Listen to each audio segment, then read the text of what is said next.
ESPN.com's Andrew Marchand with Armin and Levac on 104.5 The Team, your home for New York sports. And Andrew, Levac and I were reading your 5 things to watch for the Yankees in the second half of the season. You had mentioned that CC Sabathia probably should be removed from the starting rotation at some point. Will he be removed from the starting rotation at some point? Number one is how good he's been. He's been a champion.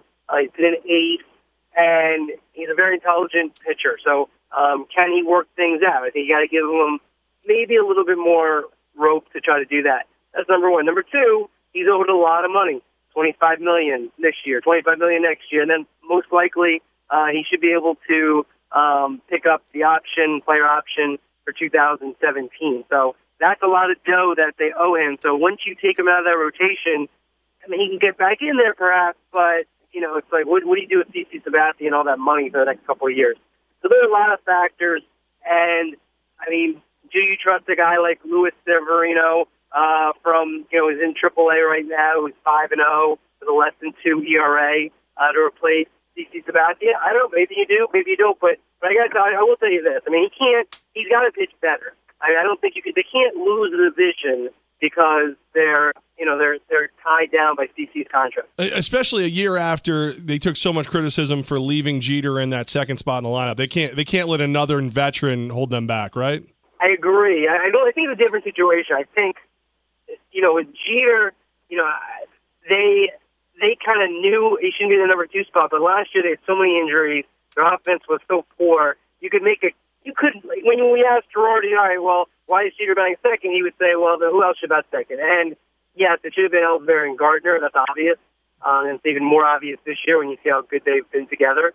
But, okay, I mean, he said, well, I want to go righty-lefty. So there's a case to there. Now, with CC, I don't think, again, if he keeps pitching poorly, it's not impacting anybody else, in the lineup like Jeter's situation did. So I think it's just they have to see, can we get more out of this guy? And you know what? The problem is his right-handers are just crushing him. Their OPS is over 900 against Sabathia, which is just ridiculous. ESPN's Andrew Marchand with Armin and Levac, 104.5 The Team. Andrew, Rob Refsnyder is finally getting his chance at second base. What are the Yankees' expectations for him to keep that spot in the bigs?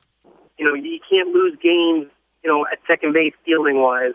You got to be able to turn the double play. We saw, an issue the other day and Sunday in Boston, which again might not have been his fault, but that's going to be the key for Refsnyder. If he can field, and obviously they still need to, they don't know for sure he can hit at the major league level.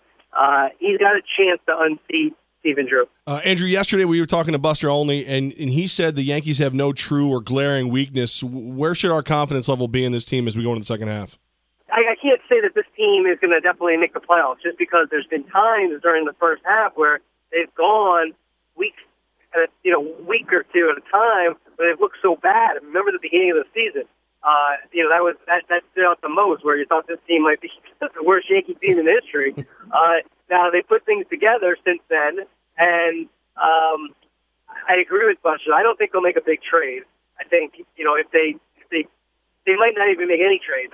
They'll probably decide they need to do a little something, but I think that they're pretty well built, and they might just try to build from within and add Severino. They've already added Refsnyder and go that route, which is unusual in recent years for the Yankees. But even like a guy, you look at the bullpen's pretty much set. Maybe a Brian Mitchell had someone in the front office bench to me. Brian Mitchell could be that extra reliever, that right-hander that they often trade for at this time of year. So I agree. I mean, ideally you'd like to add one more starting pitcher, I think, because Tanaka and Pineda, they're the keys. But one of those guys goes down, then where are you? Nova's coming off of Tommy John. CC we discussed. You have whoever doesn't get hurt, Tanaka or Pineda. You have the other guy who's still very good. And you have Nathan Eovaldi, who has been okay, besides that one terrible start in Miami. But he's still, I don't know, he's a guy, until he does it for a full year, I can't be confident in Eovaldi because he has so much talent, he has so much stuff, but he's never put it together. He's a young guy still, he hasn't put it together. So a guy like that, to me, until they do it for a year, then you can have a little confidence in him. And before that, because he's so talented, you have to wonder, will this guy be able to put it all together? ESPN's Andrew Marchand at Andrew Marchand on Twitter. ESPN New York senior writer with Armin and Levac on 104.5 The Team. Are the Yankees the strongest team in the AL East right now, Andrew? You have to say yes. I picked Toronto before this season. Maybe I get to stick with that pick. Mid-season, I was actually on Buster's podcast. I thought Baltimore would make a run. I still think those are the two teams, to me, most likely to give the Yankees a run for it. I think Toronto's offense is so good. They add some pitching, a reliever, a starter. That could really change things for them because they've lost so many close games. And so, that's where you have to look with this Yankee team is can they hold off Toronto? Can they hold off Baltimore? And that to me, those are the two teams to me that are the toughest. I think Baltimore. I just think Baltimore knows how to. He finds a way to get the most out of his teams, and I think that Baltimore team they could get hot as well. Now speaking of that record, you come into the half and you're in the lead, and the strength of schedule is actually on the Yankee side for the second half. I think so. I mean, a couple of factors. Number one, I mean now at one point it felt like they played only road games, the Yankees, but now it's caught up. They still played more road games than home games, but they've been much better at home than on the road. So out of their 77 games. I think they have 3 extra at home in the second half. There's also 37 games within the division in which they've done very well in the division. So you add those things together, and this is a club that might have, you could be better in the second half. And so, my colleague Wally Matthews wrote a column the other day, and they're projected to 88 wins, but he had them at 89 if you do the math in terms of how the schedule correlates to how they did so far, and then you add it up. So, I think this is a team that could be even better here in the second half of the season. Andrew Marchand with Armin and Levac. A-Rod and Tex both overachieved in the first half of the season. Can we expect them to duplicate this in the second half? No. Yeah. I don't know. They might.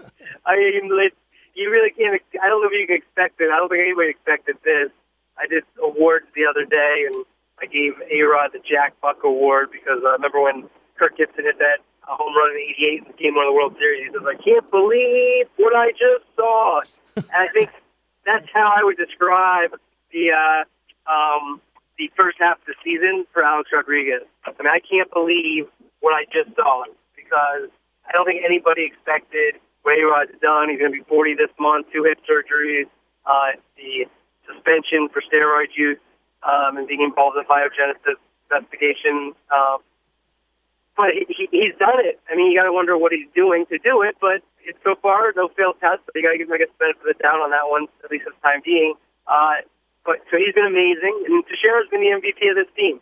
A couple of years of injuries, and now he looks, as good as new almost. So I don't know I don't know if you could expect them to do it, but the Yankees do need them to do it because this race is going to be tight. I think they're up 3.5 games, which is a lot. They did well right at the end of that first half to extend that lead. But I do think this will be a tight race, and they're going to need every 1-run game. So every home run is going to be important. There'll be a lot of important games here.